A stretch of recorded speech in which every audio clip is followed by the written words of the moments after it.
working to address hunger in North Shore.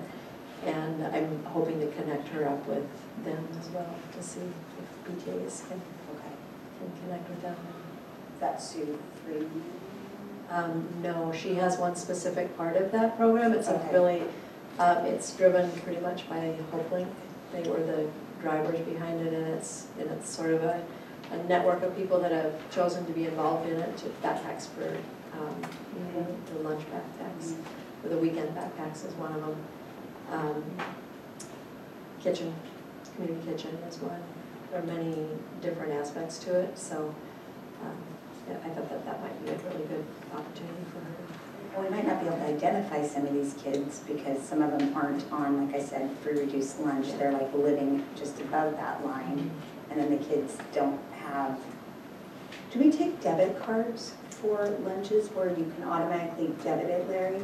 They have a student ID. They have a photo ID that comes up on and there's an account that it subtracts from. Parents can load money onto the account. Yeah, you can, but they don't have an automatic monthly debit. Like if I said on April the 29th of every month, could you take money out of my account? We don't offer that. I don't. You can actually set up automatic payments, absolutely. Okay. Yes. Yeah. Through PayPal. The system is PayPams. Okay. And you can set it up so it debits your account whenever it gets to a certain threshold. And if it goes below, they call you and let you know that your child's account. Or should they email you first? Yeah, that's good information to have, because if some parents are going to be paid on a certain day, right, and then I can direct them to that if they don't have money at a certain time of the month. But I that's think good information. I think what you're talking about is a gap, and for sure there's Okay. You know, the two topics that Kimberly has raised have a common connection, and I'm realizing that the last time we had this conversation was prior to Amy and Kimberly being on the board. It was sort of that issue of wanting PTAs to be able to raise money and access their communities, but then not all PTAs can raise the same not amount of requiring it of them. I mean, right. Not like And they that don't it do is a a lot. conversation that we had. Yeah. Or they might choose to spend it on different things, Right. right? So. Right, but I think we probably need to have that conversation again of that challenge of wanting things to be equal, but at the same time not being in a situation where we're telling certain PTAs, no, you can't raise that much money, or no, you can't spend that much money. I think that came up when we had the policy under review. So I think And it was a pretty robust conversation. Kind of understand where that conflict is and why we come back to this time and again. With the lunch, though, to me, I think that ultimately, if PTAs aren't funding it, then the district should be not letting kids go hungry. So, I mean, I agree with you on that. With partnerships too, Yeah. depending on our. I mean, I don't want a kid to go hungry, so. Right. And I think that's not the issue, because they do provide food, they just don't get the full meal. And the only reason What do they get? The only reason I bring up the PTAs is because it was referenced in the email that came to us. So I'm not suggesting that they be the problem solvers in this. It was that person reaching And out I to think that that's a PTA. good discussion, by the way. Yeah. Can you send us a list of what kids do get when you send that with the board briefing, just so we understand what the community's saying and then what actually is happening, or is that the same that's happening? So can you send us a list of what a child would get if they didn't have money in their account? What kind of food would they get? Yes, Linda's provided me a pretty detailed process that they have. Thank you. Any other requests? All right, next item on the agenda is board reports. We'll start with Amy. I made my little list here. I don't really have much to add over the activities that Larry mentioned. I just wanted to, I was also at the EDTF meeting last night, where a subcommittee that was taking the over 400 comments that were received both online and at the open houses about the draft proposal for boundary changes, and they came back with their first cut of adjustments.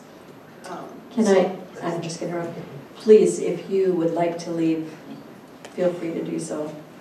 You do not have to stay at any time. Yeah, no, I know.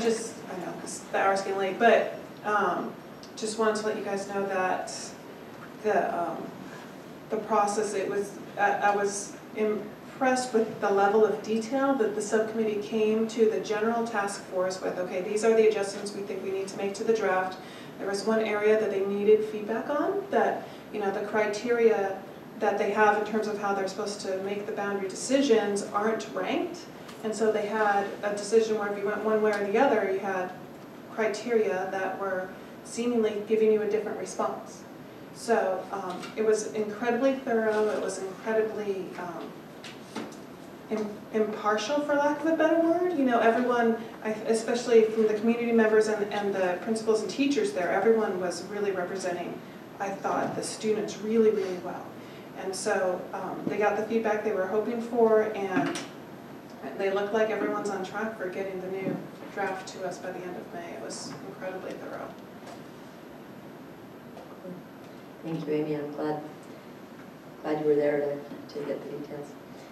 Okay, Sandy? Yeah, thank you for sharing that information. So again, don't want to reiterate many things that were already brought up, but a couple of different things. Again, thanks to the PTA and Leanna and Carolyn and Kathleen for the smart balanced information. That was a really great presentation, and both as a school board member, as a parent, to be able to understand exactly what all was going on there. Some of you may know I'm on the Bothell Youth Court Advisory Board and was actually able to attend one of their sessions. And it just, I mention it because it's our students that are the advocates for both the city and the teen in question, as well as the judge, and it was just really delightful to watch our high school students take on these adult roles and play that part, and learning on all levels, and then a very positive restorative circle that happens at the end where the kids go around and talk about what they think the appropriate consequences should be, and the kid in question is part of that conversation. And so it's just really delightful to see that positive behavior going on at all levels. And then I went to New York, and it was really an amazing experience to watch our students perform at Carnegie Hall and Lincoln Center. And the couple of things just to alert you to, the Bothell Reporter will have a letter in it from the organization that put this together for us, just complimenting our students and our directors for our amazing students, and not only how well they played, but how well behaved they were and timely. Also, the New York Times Concert Review did a review of their performance and was very complimentary. And the last line, and it really was my aha moment for me when I was there, was, you know, they talk about yay to our public schools for providing that. We were not the only group performing each night, but we were the only comprehensive public school where every child that wants to perform and play in a music program is able to play. It's not selected, it's not paid, you know, kids don't have to pay to participate, there's not additions. And it's just a public school in the neighborhood where everybody gets to go, gets to perform, and here we are at Carnegie Hall and Lincoln Center, and I think it speaks a lot to our schools and our teachers that they are able to get everyday kids to this level, that it doesn't require something in addition. So it really was a fabulous experience, and thank you to all of you for your support, because it was pretty awesome to be sitting there watching your kid perform on the stage, and the directors, watching them come out and stand there, recognizing they're directing at Carnegie Hall, Lincoln Center. If you ever have a choice, Lincoln Center is a much better venue. The acoustics are infinitely better. But yeah, and we got 140 kids through Times Square on a Friday night, didn't lose a single one of them. They were all where they're supposed to be on time. That's good news. They learned a lot about the culture there in that brief period, but it really was a fantastic experience, and we have some pictures, I understand, on the website, and we'll try to get that out. And then I will share, I guess, more on the diversity conference and what I learned at the next meeting when we were talking about it. I understand Mr. Rice and Mr. Christensen were ecstatic over the performance the kids did. They got a standing ovation at Lincoln Center. Yeah, It's pretty phenomenal. They got one too at Carnegie Hall, but that's a different story, so. The audience left after, because we were second half in both performances, and the audience in the first half, they left when their group was done. Very rude. We did not approve of that behavior at all. But Lincoln Center is more affordable, so it had tourists, people from New York, all around, and they were just blown away. Thank you, Sandy. I like you sharing that and how it's just a public school that, yeah, it's a great story and a great testament to how we do music and other things in this district. And so when we go through these board meetings, it's nice to, at the end. Yeah, thank you for sharing that. So I attended the same things that we all attended, the PTSA luncheon, and I don't know, it's been so long now, conversations with the board, which I'm so thrilled that we're going to have the Hispanic cultural diversity one, I guess is what we can call it. And then my daughter came home beaming from Kokanee the other day because they had won, and I might have this wrong, but something, they were top 5 in the nation for reading minutes. Wow. And it was something, don't quote me on that, but something like in her classroom. Yeah.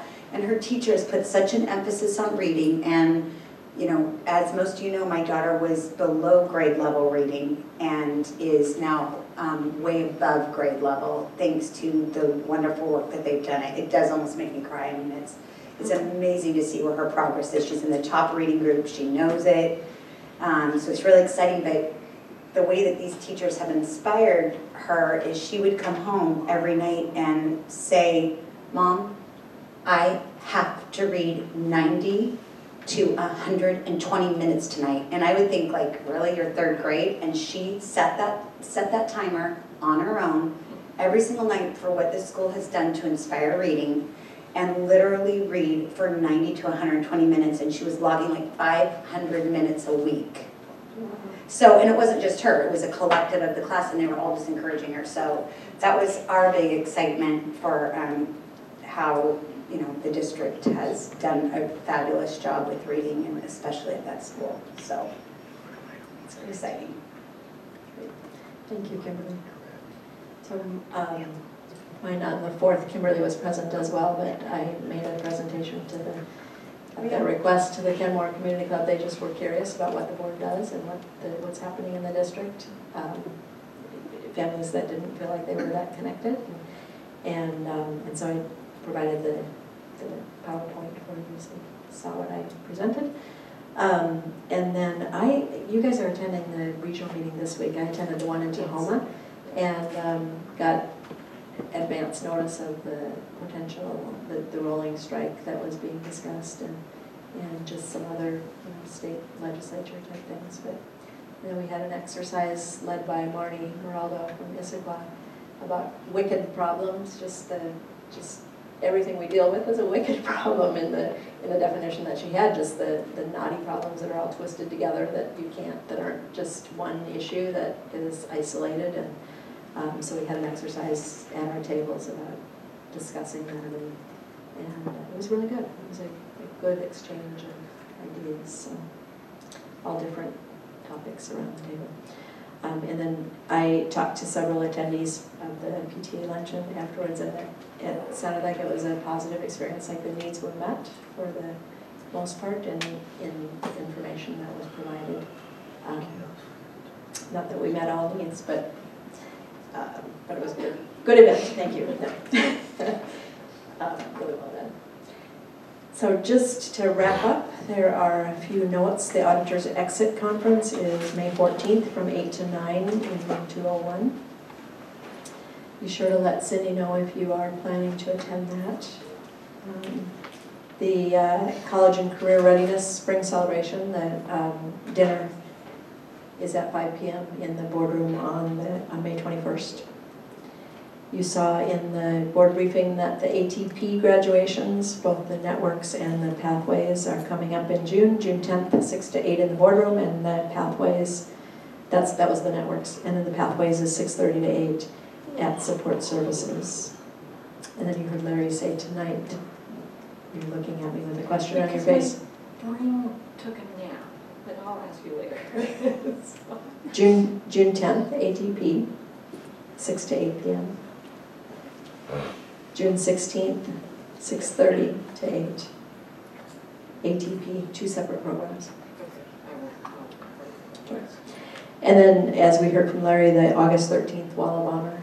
Be sure to get that on your calendars if you can. And the North Shore PTSA brunch, which was mentioned, is May 27th. It's a Wednesday this year. So if you are planning to attend that, let Cindy know as well. Yeah. And if you have any questions, do you want me to send it out in the briefing? Do you want me I to love put those that. notes in the briefing? Okay. All right. Great. I like all the reminders for every day and every briefing. All right. All right. And with that, the meeting is adjourned.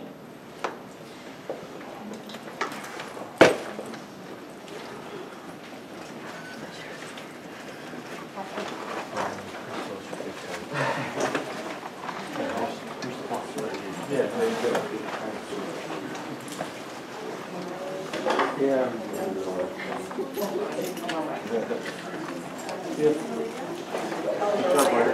Oh, thanks. I sat there well.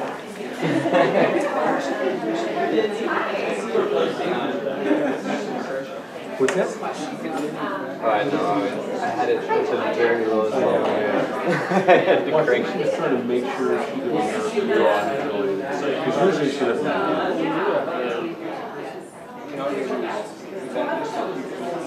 Yeah, the mic's supposed to pick up a wide range, so I get so. I was trying to get a filter or something so they can't get that close even if they try. Even if they wanted to? Yeah, or That's put not a bad something idea. bigger, I don't know what they're called, the big foam filter. Yeah. I don't know, it might help. Something to kind of keep them back. Yeah, I've been sitting there just thinking of different ideas that would work, besides getting a whole new mic, but. Once you hear,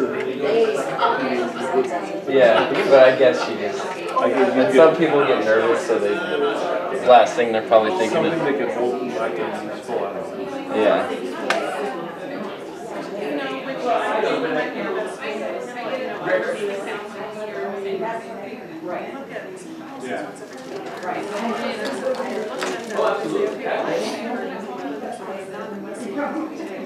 That's great.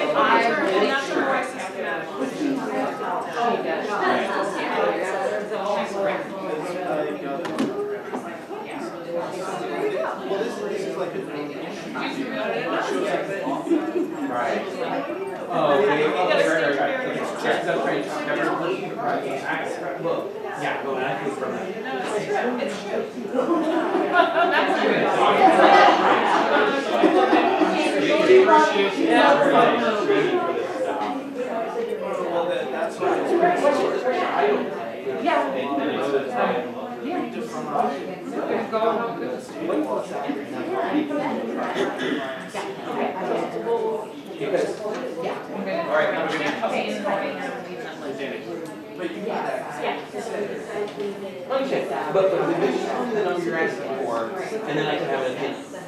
And I go on the data that are out there. Fully up. And then that looks fairly fun to me.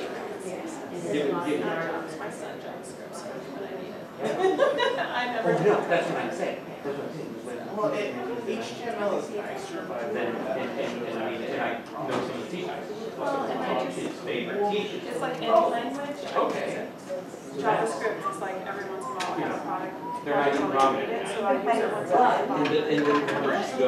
For HTML, And it's just not then. working. So HTML and CSS I all the time. So that one, those two are JavaScript, and it's just a matter of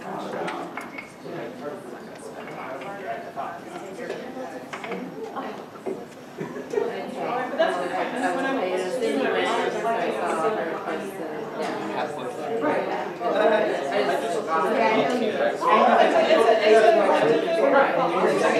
No, I think it was. Like during opener, the open Yeah, it? so that, that's, so that's what I'm saying, it's not exactly what you think is straight, and if you can't, then I'm not glad. But I also like. No, it's at the tail end, I was thinking. Okay. So I, Yeah. yeah, guys, so.